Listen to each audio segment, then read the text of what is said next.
Barchaga salom. Salkam 3 yillik qisqa muddatli tanaffusdan so'ng albatta bu hazil edi. Hammangizdan uzr so'rayman. Bugun siz kutgan hikoyani davomini mana hozir e'tiboringizga havola etmoqchimiz. Avvaldan ogohlantiraman. Albatta yuragi bo'sh, ta'sirchan odamlar, homilador ayollar va umuman mistik qo'rqinchli hikoya eshitishdan qo'rqadigan odamlarga hikoyani eshitishni maslahat bermayman va darhol hikoyani eshitishni to'xtatishni so'rayman. Agar hikoyani eshitib o'zingizda salbiy o'zgarishlarni sezsangiz, men buni javobgarligini o'z bo'ynimga olmayman, chunki men sizlarni ogohlantirdim. Quloqchinlarni taqing, chiroqlarni o'chiring va biz yangi finalga qadamlar deya o'z hikoyamizni boshlaymiz. Tun. Rayan va Laraning xonasi. Yo'q, bu yerda nimalar bo'lyapti? Rayan, nimalar qilyapsan? Hozir Rayanni o'ldirib qo'yasan. Tashla qo'lingdagi qurolni. Rayan eshik oldida ko'zlari olov kabi to'solgan va to'g'risida yotoqda qo'rquv ila o'ziga qarab turgan Rayanga o'qrayib qarab turgan holda og'zini katta ochib qo'lidagi to'pponchani Rayanga o'qtalgancha turardi. Shunda uning ochiq turgan og'zidan ovoz eshitildi. Bu kun kelishini bilardim. Tirik murdalar, endi joningizni olaman. To'pponchadan o'q otildi. Enagaga eslatmasi kes. Chaqiriq.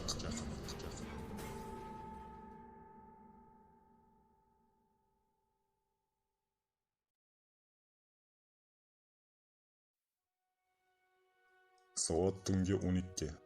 Maya baslar xonasida polga bor yordamida halqa chizdi. Keyin xona derazasini ochib qo'ydi. Shu onda xonaga aylana shaklda derazadan nur tushdi.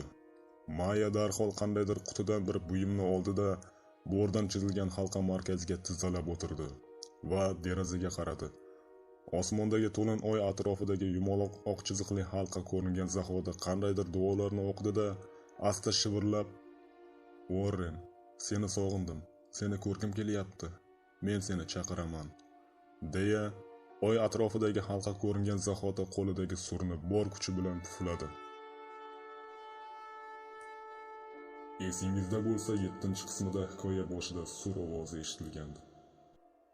Bir necha yil avval Warren kasalxonada o'pka rakidan kasal bo'lib so'nggi kunini, so'nggi daqiqalarini yashayotgan kun edi. Yonida rafiqasi Maya turardi. Palata eshigi ochilib, qizlari Lara va Clara va ikkita yigit kirib kelishdi.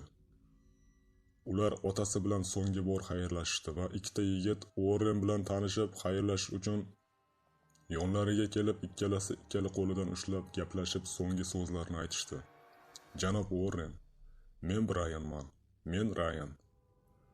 Shu on ularning ismlarini eshitgan Warren bir so'z ayta olmay joni uzildi. Uning aytmoqchi bo'lgan gapi: "Bu yigitlarga aslo yaqinlashmang. Ular aka-uka ko'rlinslar. Ular iblislar." Lekin afsus, u jon topshirib bo'lgandi. U ulgurmadi. Uning aytmoqchi bo'lgan gapi o'zi bilan birga qabrga ketadigan bo'ldi. Qizlari va Maya yig'lagancha vidolashishdi. Qabristonga borib, Warren baslarni qabrga qo'yishdi. Xuddi o'sha qabrdan oradan bir necha yil o'tib, tun yarmida dahshatli ovoz eshitildi. Brian.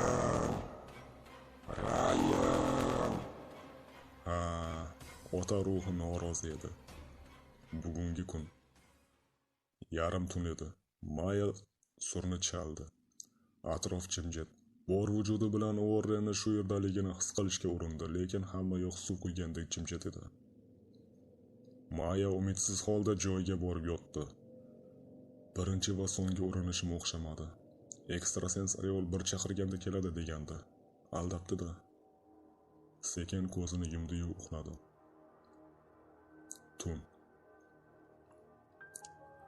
Tashqarida sovuq shamol esar, qasrning orqa tomonidagi temir darvoza g'ichillab ochilib yopilib turardi. Birdan shamol to'xtadi.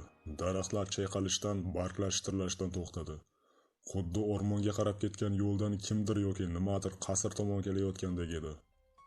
Shunda temir darvoza sekin g'iyqillab ochildi-yu, Biroz o'tib tars etib yopildi, xuddi kimdir eshikni ochib ichkariga kirgandek. Katta uyning koridorlari ham jimjit edi. Sukunatni buzib yuraklarni larzaga solgancha katta eshik qo'ng'irog'i chalindi. Brayan uyg'onib ketdi. Endi o'rnidan turmoqchi bo'lganida Klara uyg'ondi.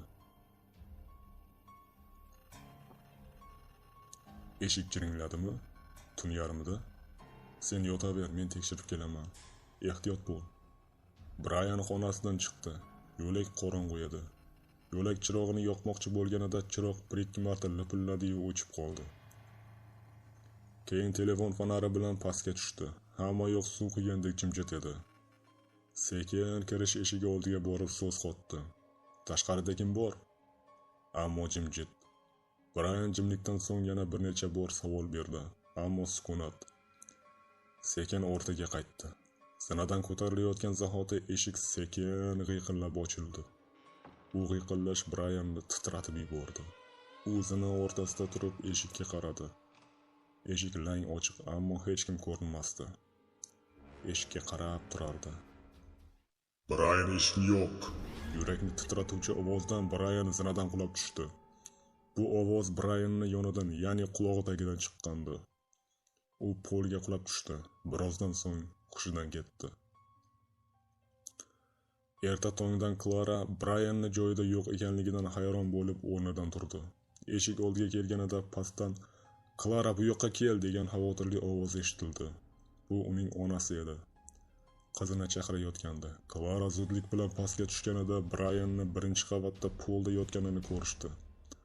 Darhol uni o'ziga keltirishga urina boshladilar. Yuziga suv sepdi. "Brayan, o'zingga kel, senga nima bo'ldi?" Men bilmayman. Tunda kimdir eshik qo'ng'irog'ini jiringlatdi. Keldim, ammo hech kim yo'q edi. Keyin yiqilib tushdim. Qolganini eslay olmayman. "Brayan chap yelkangga nima qildi?" dedi Klara. Brayan qarasa, chap yelkasida inson qo'li, ya'ni 5 ta panja izi ko'karib qolgandi. "Bu nimasi?" dedi Maya Basler. "Tunda kim kelgan bo'lishi mumkin?" "Bilmadim", dedi Brayan chap yelkasini ushlab ko'zdan kechirgancha. "Lekin bir narsani bilaman, bu yerdan tezda ketish kerak." Sal o'tmay Rayan va Lara ham uyg'ondi. Biroz suhbatdan so'ng ular bu yerda ketish haqida kelishib olishdi. Ular Warren va Ketrinlarni olib Maya Basler bilan xayrlashib u yerdan ketishdi. Rayan va Lara o'zlarining mashinasida, Brayan va Klara esa o'zlarining mashinasida. Rayan mashinani haydab ketar ekan Laraga nazar soldi. "Tinchlikmi, xavotirli ko'rinasan? Yoki biron gap bo'ldimi?" "Tunda yaxshi uxlay olmadim." "Nega, nima bo'ldi?" "Qo'rqinchli tush ko'rdim." "Xo'sh, qanday tush ekan?" Sara tundagi sirli voqeani yoki tushni esladi. Tun edi. Daraxtlar shitirlab, shamol esib turgan payti birdaniga hamma yoq jimjit bo'lib qoldi. Lara va Rayan yotoqda uxlashyapti. Birdaniga yotoqxona eshigi salgina qiya ochildi va xona burchagidagi stol yonidagi stul asta qichillab sal siljidi va stol ustidagi chiroq bir o'chib bir yona boshladi. Bu holatdan Lara ko'zini ochdi. Qarasa, stol ustidagi chiroq bir o'chib bir yonib turganini ko'rdi. Lara xavotirli nigohda chiroqqa qarab turardi. Birdaniga chiroq o'chdi, lekin o'sha qorong'u burchakdan ovoz eshitildi. "Lara!" Bu ovozni Lara yaxshi tanidi. Hayratdan dahshatga tushgan Lara hayajonlangancha gapirdi. "Dada? Sen nima uchun bu iblisni tanlading?" "Nima? Dada?" "Axir ular iblis aka-ukalar edi-ku. Ularga yaqinlashmanglar", deya yotoqning yonginasida chirib ketgan kostyum shimda bir sharpa paydo bo'ldi. Chiroq o'chib yona boshladi. "Dada, men Rayanni sevaman, hatto undan nevarangiz ham bor." "Men qo'rqayapman. Mana shu ko'zlarim bilan dahshatni ko'rib kelyapman", deya yuzini Laraga yaqinlashtirganda, Lara u sharpaniq yuzini ko'rib qichqirib yubordi. Lara yotoqda ingragancha sekin jimib qoldi va uyqusini davom ettirdi. Ha, u tush ko'rgan edi. Hozirgi vaqt. Rayan rulni boshqarar, Lara old o'rindiqda, orqada esa kichkintoy Warren. "Rayan, u aniq otam edi. Ovozidan tanidim. Judayam qo'rqinchli holat edi. Men otamni ko'raman deb o'ylamagandim. Lara, axir Uorren vafot etganiga bir qancha yillar bo'lib ketdi-ku. Qanday qilib Uorrenning ovozini eshitishing mumkin? Bilmadim, Ryan, lekin u aniq otam edi. Yana u norozi ohangda gapirardi. Bo'ldi, xavotirlanma, bu shunchaki tush. Otangni sog'ingandirsan, shunga tushingga kirgan bo'lishi mumkin. Balki shundaydir, yana bilmadim. Ular uyi tomon yo'llarida davom etishdi. Maya uyida yolg'iz o'zi qoldi. Uyi yonidagi gulzorni aylanib yurardi. Kuppa kunduz edi. Shunda kimdir uni kuzatayotgandek tuyuldi unga. Yon atrofga qaradi, hech kim yo'q. Maya, ular ajrashishi kerak. Men qo'rqayapman. U qaytadi. Iblisning yordamchisi yer yuzida yuribdi. Quloqlari tagidan chiqqan bu ovoz Mayani cho'chitib yubordi. Darhol orqasiga qaradi, hech kim yo'q. Shunda qasrning ikkinchi qavatidagi Mayani yotoqxonasidagi derazadan qora kostyum shimda kimdir unga qarab turganini bildi. Maya hayrat ila unga qarab turdi. U sharpa-sekin ko'zdan g'oyib bo'ldi. Maya. U kim edi deya hayajonlangancha yotoqxona tomon tez-tez odamlar yurib ketdi. Brian va Clara uylariga yetib kelishdi. Brian xotini va qizini Ketrinni tashlab ishiga jo'nab ketdi. Uyda Clara va Ketrin qoldi. Clara oshxonada ish qilayotganda Ketrinning xonasida Ketrinning qanaqadir ovozi eshitildi. Clara, "Ketrin, qizim", deya xonasiga yugurdi. Eshik oldiga kelib Ketrinning karavatiga nazar soldi.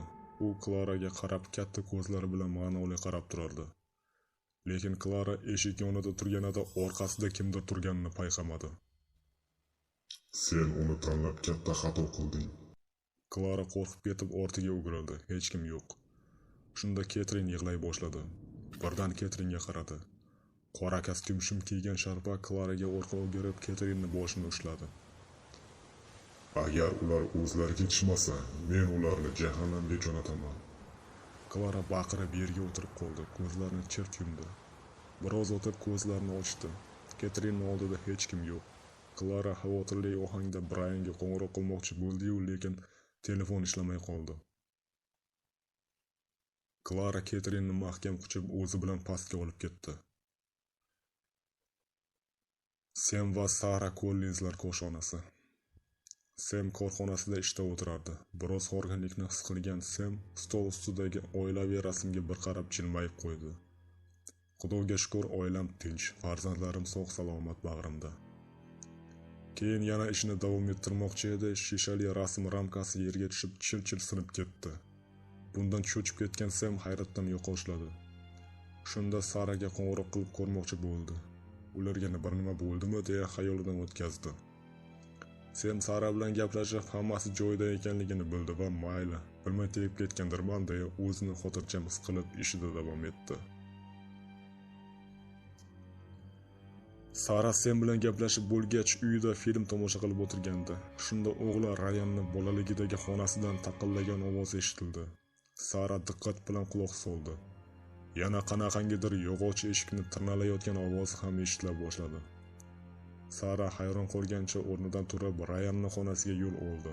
Eshik oldiga yetib kelib, eshikda osig'liq turgan 5 dona temir qulflarni ko'rdi. Axir ularni olib tashlagandik-ku deya o'ylanib turgan payt Sara xona ichkarisidan ovozlarni eshitdi. Bu o'g'li Ryanning bolalik paytidagi ovoz edi. U onasidan eshikni ochishini iltimos qilib, ichkarida qora kiyimda kimdir borligini, qo'rqayotganini aytib yolvora boshladi. Shundan so'ng ovozlar to'xtab, qulflar yerga tushib ketdi va eshik butunlay ochildi. Xona butunlay zulmatga cho'mgan edi. Sara hayajon va qo'rquvda qorong'u xonaga qarab turgan payt yana ovoz eshitildi. Sizlar tufayli mening oilam ham iblis ta'qibiga uchradi. Bunga sizlar aybdorsiz.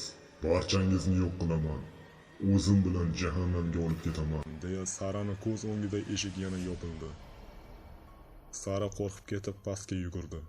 U yerdan nimalar bo'lyapti deya Samga qo'ng'iroq qilmoqchi bo'ldi.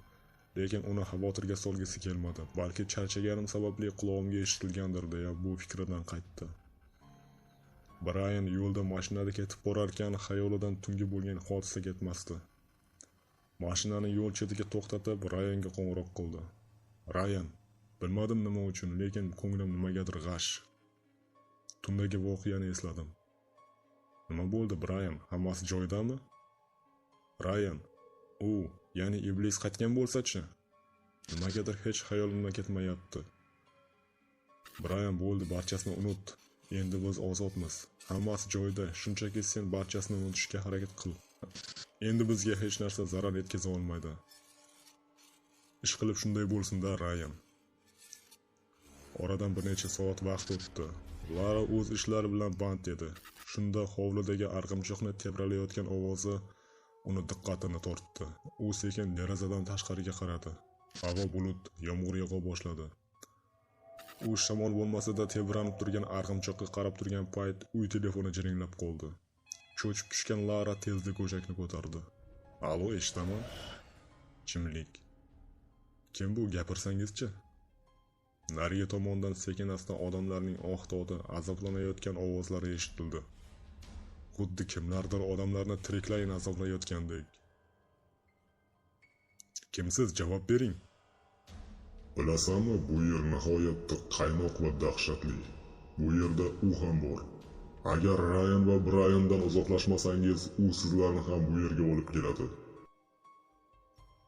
Nima? Siz kimsiz? Men borayapman. Men bo'lmasam u boradi va barchangizni o'zi bilan jahannamga sudraydi.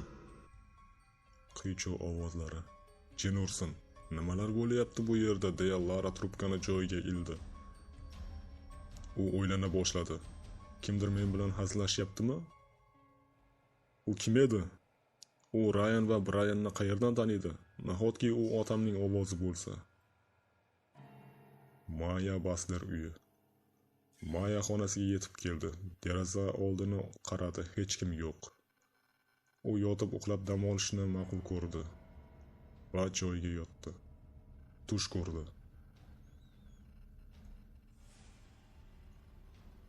Tushida qandaydir uyda ko'zini ochdi. Qarshisida oyoq qo'li stulga bog'langan Rayan va Brayanni ko'rdi. Ikkalasi yonma-yon stulda bog'langancha o'tirardi. Shunda ikkalasining o'rtasida qandaydir qora kiyimli sharpa paydo bo'ldi va ikkalasini egnidan ushladi. Shu onda ikkalasi ham azobdan baqira boshladi va ularning orqasida qandaydir eshik paydo bo'ldi. Eshik ochildi-yu, qora kiyimli sharpa tilga kirdi. Maya, bularga ishonma. Ular sen o'ylaganchalik mehribon va yaxshi odamlar emas.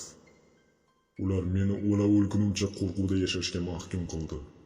Endi meni navbatim. Deya ikkalasini ham egnidan eshik tomon sudrab ko'zdan g'oyib bo'ldi. Mayani yon atrofi sukunat va zulmatga cho'mdi va qiyqiriqlar eshitila boshladi. Maya qo'rqqanicha o'rnidan turdi. U terga botgandi. U qo'rqinchli tush ko'rdi. Jin ursin, menga nimalar bo'lyapti? U o'rnidan turdi va biroz o'ylanib Laraga qo'ng'iroq qildi. Eshitaman, oyijon. Men shunchaki ahvollaringiz yaxshimi? Rayan yaxshimi? Warren nima qilyapti? Shularni so'ramoqchi edim. Sizlarda hammasi joyidami? Ha, hammasi joyida. Nima bo'ldi, oyijon? Birdan so'rab qoldingiz? Ha, yo'q, hech nima, hammasi joyida, shunchaki sizlarni sog'indim. Ular yana biroz suhbat qurishdi va shu bilan kech kirib keldi. Sara va Sem xonadoni. Sem uyiga kelganida Sara ikkinchi qavatdan unga tikilib qarab turganini ko'rdi va u Semga qo'l silkitdi. Sem ham jilmaygancha unga javoban qo'l silkitdi. Shunda uni orqasida qora kiyimda kimdir turganini va u Sarani bo'g'moqchi bo'lganini ko'rdi-yu, zudlik bilan uyga yugurib kirdi. Sara deya yuqoriga ko'tarilib ketar ekan, yo'l-yo'lakay boshqa xonadan Sara chiqib keldi. Nima bo'ldi, azizim? Ey xudoyim, Sara, uyingizda kimdir bormi? Yo'q, men bir o'zimman. Sem, senga nima bo'ldi? Sem Saraga ishonmasdan uydagi barcha xonalarni tekshirib chiqdi. Nima bo'ldi, Sem, tushuntirsang-chi? Boya menga derazadan qo'l silkitganingda orqangda kimdir turgandi va u seni... Nima? Axir men uyda bir o'zimman-ku. Bilmadim, balki charchagandirman. Kel birga ovqatlanamiz, dedi Sara, uning qo'lini mahkam siqqanicha. Hop, yur, qani ketdik. Ular pastga oshxonaga tushib keta boshlarkan, Shunda bo'yi sara turgan xona derazasi oldida qora kiyimli sharpa paydo bo'ldi va sekin orqasiga o'girilib ko'zdan g'oyib bo'ldi. Brayan ishdan uyiga qaytardi. Yo'l qorong'u, ancha kech kirib qolgandi. Yo'lda mashinalar kam. Shunda rul boshqarib ketayotgan Brayanning chap yelkasi og'riq bera boshladi.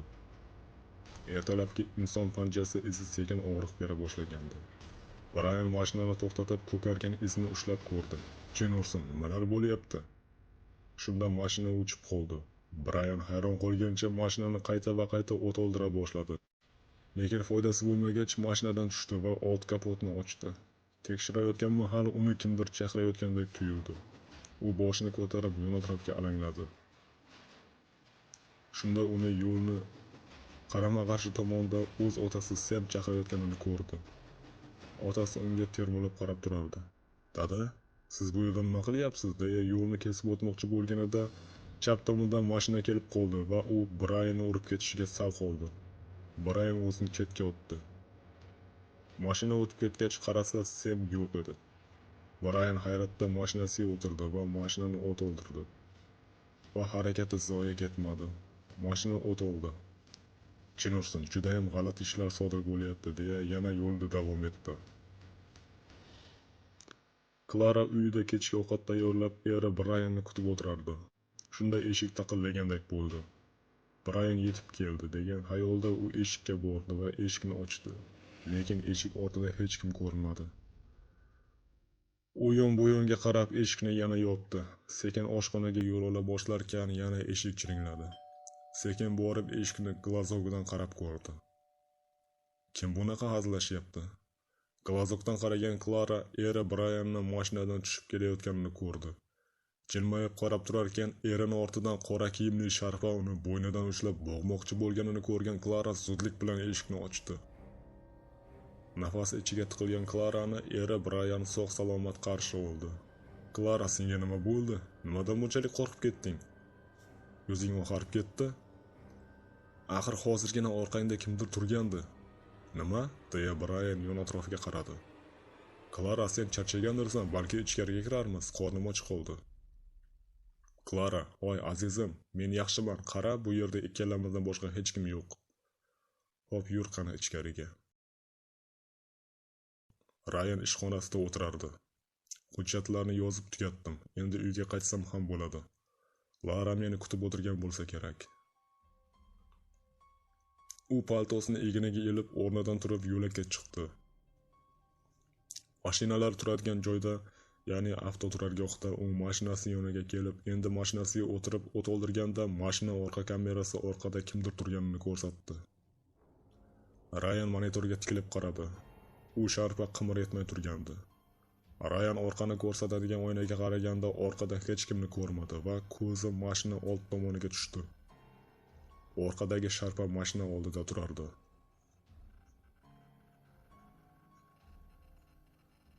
Rayan uni darhol tanidi. "Yo'q, xudoyim. Uorren?" Sharpa sekin boshini ko'tarib Rayanni ko'zlariga boqdi. Sharpaning ko'zlarida qo'rquv, azob va g'azabni ko'rgan Rayan joyida taxtadek qotdi. Uorren og'zini katta ochib bor ovozda baqirdi. "La'nati! Bariga sen aybdorsan!" deya na'ra tortdi. Rayan o'ylanib ham o'tirmasdan zudlik bilan rulni burib, gazni oxirigacha bosib bu yerni tark etdi. Orqani ko'rsatadigan oynaga qaraganda Uorren unga ter bo'lib qarab turganini ko'rdi. Qolaversa barcha mashinalar signalizatsiyasi o'z-o'zidan ishlab ketdi. Jin ursin, axir u o'lgandi-ku. Jin ursin, yo'q. Bunday bo'lish mumkin emas. Rayan yo'lida davom etardi. Lara uyida kichkina Uorrenning yonida o'tirganida yuqoridagi qavatda kimdir yurganini sezdi va u o'rnidan turdi. Uorrenni bag'riga bosib yuqoridagi qavatga chiqdi. Qo'rqqanicha yuqori qavat chirog'ini yoqdi. Qorong'u xonalarning biridan polni g'ichirlagan ovozi eshitilardi. "Kim bor bu yerda?" "Lara!" yoki sizlar ulardan voz kechasizlar, yoki men ularni olib ketaman. Yo'q, bu yerda nimalar bo'lyapti? Deya Lara ortga qadam bosa boshladi. Shunda o'g'li Uorren yig'lay boshladi. U onasining orqasida turgan qora kiyimli sharpani ko'rib yig'layotgandi. Lara orqasiga o'girilganda uni ko'rdi. "Dada?" dedi ovoz qaltirab. Uorren jim turardi. "Axir siz o'lgansiz-ku." Meni tugallanmagan ishim bor, shuni hal qilishim kerak. Nima? Qanaqa ish? Dedi Lara qaltiroq ovozda. Buni tez orada bilib olasan. Siz qanday qilib bu olamga keldingiz? Axir o'lgandingiz-ku. Ularga yaqinlashib katta xato qildingiz. Men rozi emasman. Rayan va Briandan uzoqroqda yuring. Axir biz baxtli yashab kelyapmiz. Undan farzandim bor. Iltimos, bizni tinch qo'ying.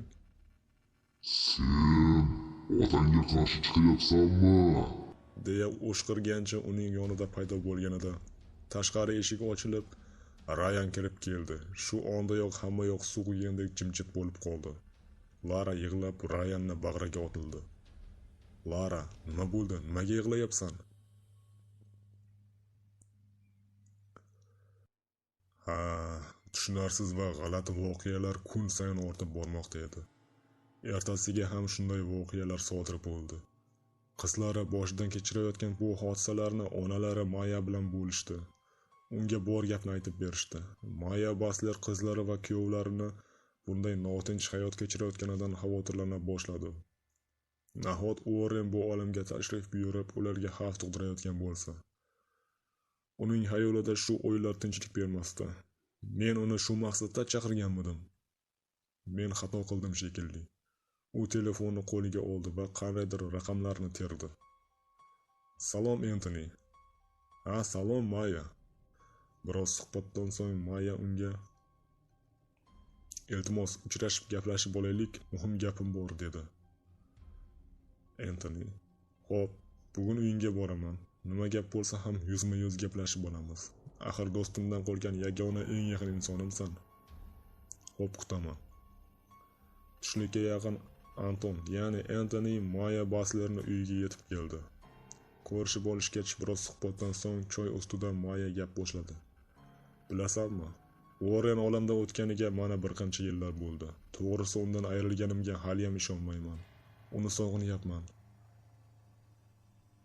Kunlardan bir kuni bir ekstrasens ayol oldiga bordim. Xo'p, keyinchi? Undan bir narsani iltimos qildim." "Nimani?" "Erim Uorrenni yana bir bor ko'rishni." "Nima?" "Ha, uni sog'inganligim uchun uni yana bir bor ko'rgim keldi. Uning ruhini bu olamga chaqirishim uchun undan yordam so'radim." "Maya, axir o'liklarni bezovta qilib bo'lmasligini bilmasmiding?" "Bilmasdim, Entoni." "Xo'sh, keyinchi?"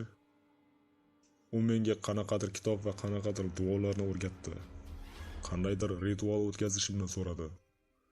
Shu ritualni marg'umiga yetkazib o'tkazsam, barchasi aniq va to'g'ri bajarilsa, Uorrenni ruhi bu olamga tashrif buyurishini, uni yana ko'ra olishimni, lekin bu juda xavfli bo'lishini aytdi. Men barchasiga tayyor edim va rozi edim. Shundan so'ng tug'ilgan kunim bo'lgan kuni uning ruhini chaqirdim va xo'sh, davom ettirchi. O'tkazgan ritualni noto'g'ri bajardimmi deb o'yladim, lekin xato o'ylagan ekanman. Entoni, men uni chaqirdim va u bu olamga tashrif buyuribdi. U hozir oramizda." Entoni bir nuqtaga tikilib o'tirar, Maya unga barcha qilganlarini aytib berar va ayni paytda hayotida ro'y berayotgan ko'ngilsiz voqealarni ham so'zlab berardi. "Qizlarimni ham hayotida tinchlik yo'qolgan. Entoni, ya'ni Uorrenni avvalgidek mehribon emas, balki qasaskor, g'azabga to'lgan ruhini chaqirib qo'ydim shekilli. U nimadandir bezovta va bu farzandlarim hayotiga katta xavf tug'diryapti. Entoni, sen ham ekstrasenssan. Menga yordam bermasang bo'lmaydi. Avval uning maqsadini bilishimiz kerak", dedi Entoni. "Arvoh bu olamga qandaydir maqsadsiz tashrif buyurmaydi. O'ylashimcha uning bu olamda tugallanmagan ishi qolib ketgan." "Entoni, seni hammasidan xabaring bor. Sen ham ekstrasenssan. Rayan va Brian haqida barcha haqiqatlarni bilasan. Avval ularni qandaydir yovuz kuchlar ta'qib etgan va bu Warrenni ham hayotiga ta'sir ko'rsatgan. Warren Rayan va Briandan ancha azob-uqubatlarni ko'rgan. Bundan xabar topganimizda quloqlarimga ishonmagandim. Sen ham hayron qolganding. Lekin bu voqealar bo'lib o'tganiga ham mana bir qancha yillar bo'ldi. Hozir ikkalasi ham hayoti tinch va osuda kechyapti. Lekin Warrenning qalbida ularga bo'lgan nafrat qolib ketgan va shu bilan Warren bu olamni tark etgandi. Mana endi u bu olamga qaytdi. Endi unda imkon tug'ildi. Tushunyapsanmi? U Rayan va Briandan qasos olmoqchi. Men esa buni xohlamayman. Qizlarim ham bunga yo'l qo'ymasligi aniq. Men qanday yordam bera olaman? Dedi Anthony. Maya ko'zlarini bir nuqtaga qadagancha, Warrenni o'z olamiga qaytarishimga yordam berishingni istayman. To'g'ri, uni men chaqirganman, lekin oqibati bunaqa bo'lishini bilmagandim va uni o'z olamiga qanday qaytarishni ham bilmayman. Iltimos menga yordam ber. To'g'ri, u meni erim, lekin u endi oramizda yo'q. U sababli qizlarim ersiz, nevaralarim otasiz o'sishini istamayman. Hop, yordam beraman, lekin katta xato qilgansan. Uni o'z olamiga qaytarish ham oson kechmaydi. Hop, men barchasiga tayyorman. Unda meni diqqat bilan eshit, deya Anthony o'z ishlari haqida, ya'ni Warrenni o'z olamiga qaytarish uchun yana bir ritual o'tkazish kerakligi haqida tushuntirayapti. Sara va Semning uyi. Ularning ham xonadonida tinchlik yo'qolgandi. Sara tunda uxlashdan oldin jin va iblislarni haydash uchun o'zi Rayan bolalik paytida bir ekstrasens o'rgatgan so'zni qog'ozga yozib, yostiq tagiga qo'ydi. Qog'ozda Parkant Mehi deya yozilgandi. Uning o'ylashicha bu so'z ins-jins ruhlardan saqlaydi. Lekin tun yarimda xonadagi ko'zgu o'z-o'zidan chil-chil sindi. Singan ovozdan Sara va Sem uyg'onib ketishdi. Kutilmaganda singan bo'laklardan biri Semga uchib borib tegdi va uni jarohatladi. Sara qichqirib yubordi. Sem! Jin ursin, deya darhol unga tez tibbiy yordam ko'rsatish uchun oshxonadan tibbiy yordam qutichasini olib, Semning jarohatini tozalab, bit bilan o'ray boshladi. Sem, o'zi nimalar bo'lyapti? Bilmadim, Sara. Menimcha iblis yana qaytib keldi, dedi Sem, arang boshini ko'tarib. Nima? Axir qanaqasiga? Jin ursin, Sem. Jarohatingdan qon ketish to'xtamayapti. Maya Basler qizlariga qo'ng'iroq qilib, ularni uyiga chaqirdi. Ular yetib kelishganida Maya ularga bor gapni tushuntirdi. Xullas, men bir necha kun avval otangiz Warrenning ruhini chaqirgan edim. Endi u oramizdan, lekin qasaskor ruhi barchamizni bezovta qilyapti. Hattoki undan qo'rqishni boshladim. Sizlarni ham o'ylayapman. Agar birontangizga biron gap bo'lsa, men o'zimni kechira olmayman. Shuning uchun uning ruhini o'z olamiga qaytarmoqchiman. Buning uchun men uni yordam berishga chaqirdim, deya Anthonyni chaqirdi. Anthony divanga o'tirgancha o'z rejasini aytdi. U rejasini tushuntirarkan Rayan va Brian bir narsani o'ylab qo'yardi. Iblis taqibidan qutulgan edik. Endi Warren tinchlik bermayapti. Nahot uning maqsadi bizni o'ldirish bo'lsa, deya xayollardan o'tkazardi. Bugun ritual o'tkazishga ayni qulay kun. Biz bu ritualni o'tkazamiz va Warrenni o'z olamiga qaytaramiz, ya'ni o'liklar dunyosiga. Buni faqat bir inson qilishi mumkin. Uni bu olamga kim chaqirgan bo'lsa, aynan o'sha odam uni qaytarishi kerak, ya'ni sen, Maya. Hop, men harakat qilaman va buni bajaraman. Tun kirdi. Hamma tayyor. Xona markaziga bordan halqacha chizilib, 5 qirrali yulduz chizildi. Har bir qirrasiga sham yoqib qo'yildi. Hamma xonada. Maya halqa ichiga kirdi va qo'liga o'sha surni burg'uni oldi. Maya, men uni sezmayapman. U bu yerda emas, dedi Anthony. Endi nima qilamiz? Uni qaytarish uchun u seni qarshingda bo'lishi kerak, dedi. Biroz kutamiz.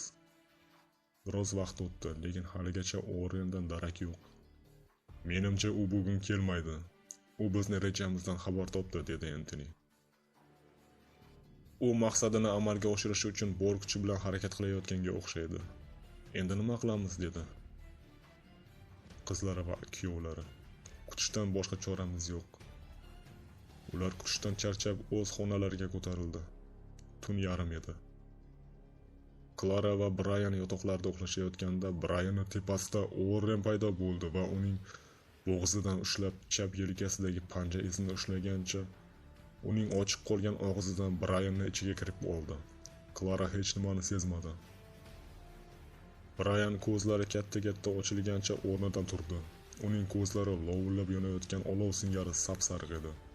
U sekin xonadan chiqib, tashqarida mashinadan to'pponchasini oldi va uyiga kirdi. U to'g'ri Rayan va Laraning xonasi tarafga yo'l olayotgandi. Bundan hech qaysi birining xabari yo'q edi. Hamma uxlab yotgan mahal edi. Tun. Rayan va Laraning xonasi.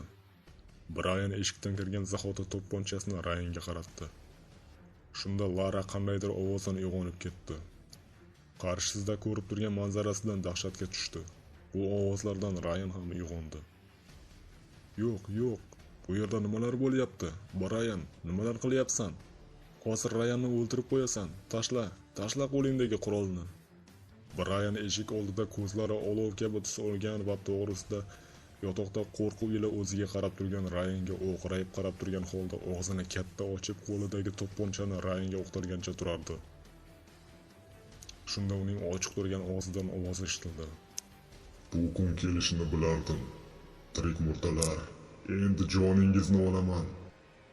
To'pponchadan o'q otildi. O'q Rayanning chap ko'kragiga tegdi. Lara qichqirib yubordi. Bu ovozdan hamma uyg'ondi. Rayanlarning xonasiga yugurib kirgan Entoni qo'lida to'pponchasini Rayanga qaratib turgan Brayanni ko'rdi. "Hoy, Brayan, qo'lingdagini yerga tashla." Brayan boshini burmay ko'zini cheti bilan Entoniga qaradi. "Sen meni oilamga aralashishga haqqing yo'q", deya to'pponchani Entoniga qaratdi. Brayan, esingni yig'ib ol. "Men Brayan emasman", dedi. "Uorren do'stim, qo'lingdagini yerga tashla." "Men barchasini tugatishim kerak. Ular meni azoblashganidek men ham ularni azobladim. Endi ularni o'zim bilan olib ketish vaqti keldi." "Yo'q, to'xta, Uorren", deya unga tashlandi. Shunda to'pponchadan o'q otilib ketdi. Maya ham yetib keldi. Shu onda Entoni qattiq jarohat olganini ko'rgan Maya unga yordamga shoshildi. Lekin Entoni "Maya, hozir ayni vaqti", deya yerga qulagan Brayanning oyoq qo'lini bog'lashga yordam berishni so'radi. U holsizlanib borardi. Entoni qo'lidagi arqon bilan Brayanni bog'larkan sekin holsizlana boshladi. To'pponchadan otilgan o'q uni jarohatlagandi. Yugurib kelgan Klara va kravat yonida shokda turgan Lara onalari Mayani ko'rib unga yordamga shoshildi. Shu onda osmonda atrofini yumaloq halqa qoplagan to'lin oy ham ko'rina boshladi. "Maya, vaqt yaqinlashmoqda", dedi Entoni zaif ovozda. Entoni va boshqalar Brayanni ritual o'tkaziladigan xonaga olib borishdi. Maya darhol halqa ichiga kirdi va tizalab o'tirdi. Oldiga Brayanni o'tkazishdi. "Maya, seni qo'lingdan keladi", dedi Entoni. Shunda g'azablangan Brayan qattiq bo'kirdi. Shunda ko'zgu qarshisida turgan Entonining orqasida turgan ko'zgu chil-chil sinib, bir qancha bo'laklar Entoniga tegdi va u tizalab yerga o'tirib qoldi. "Maya, tezroq bo'l", dedi og'zidan qon oqqancha. Maya ko'zlari yoshlangancha qo'liga burg'uni oldi va qandaydir kitobni ham olib, qandaydir duolarni o'qiy boshladi. Shunda o'ziga kela boshlagan Uorren "Yo'q, Maya, azizim, bunday qilma", deya yolvora boshladi. Maya yig'lab, "Seni sog'inganim uchun chaqirgandim. Katta xato qilibman. Seni joying o'liklar olamida." "Xayr, azizim Uorren", deya derazadan atrofini oq chiziqli halqa o'ragan oy ko'ringan zahoti burg'uni puflay boshladi. Brayan tepaga qarata na'ra torta boshlarkan, og'zidan qandaydir tushunarsiz va Uorrenning so'nggi gaplari yangray boshladi. "Maya, iblis yana bu olamga..." Aytib ulgurmasidan Brayanning og'zidan qandaydir qora tutun chiqib, ko'zdan g'oyib bo'ldi. Hamma yoq suv qilgandek jimjit bo'lib qoldi. Maya darhol Entonining yoniga bordi, lekin ming afsuski, u jon topshirib bo'lgan edi. Maya qilgan ishidan ming afsus chekib yig'lay boshladi.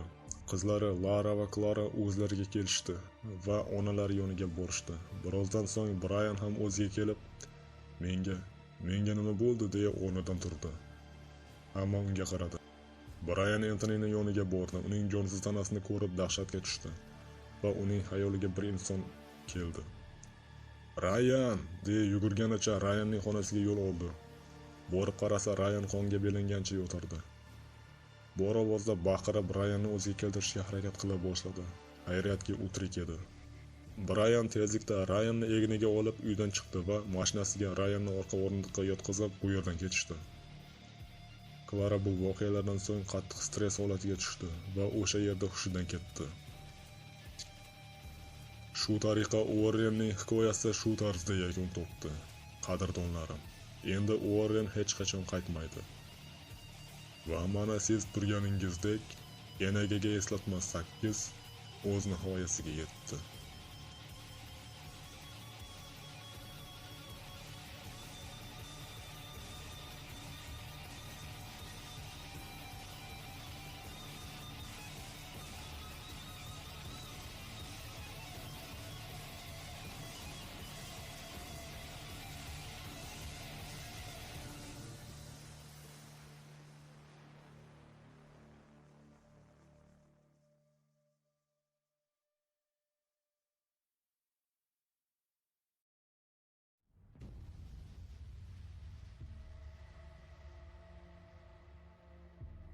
Tun. Brayan mashinani oxirgi tezlikda shaharga shifoxonaga haydab ketardi. O'rmon orasidan ketgan yo'lda ketib borarkan, orqa o'rindiqda Rayanning ingragan ovozini eshitib ketardi. Kutilmaganda yo'ldan bir qancha bo'rilar to'dasi chiqib qoldi-yu, rulni chapga burib mashinani daraxtga urdi. Birozdan so'ng Brayan hushiga kelib qarasa, mashina kapotida ko'zlari olov kabi tus olgan qop-qora bo'ri unga ma'noli qarab turganini ko'rdi. Yo'q. Bu degani hikoyamizning davomi bor. Keyingi qismlarda ko'rishguncha azizlarim. Klara dahshatdan uyg'ondi. Klara, o'zingga kel, nima bo'ldi? Nimadan qo'rqib ketding? Yomon tush ko'rdingmi? Yonida Lara ham turgandi. Oyijon, yomon tush ko'rdim. Tushimda ularni Rayan va Brayanlar deya yig'lab yubordi.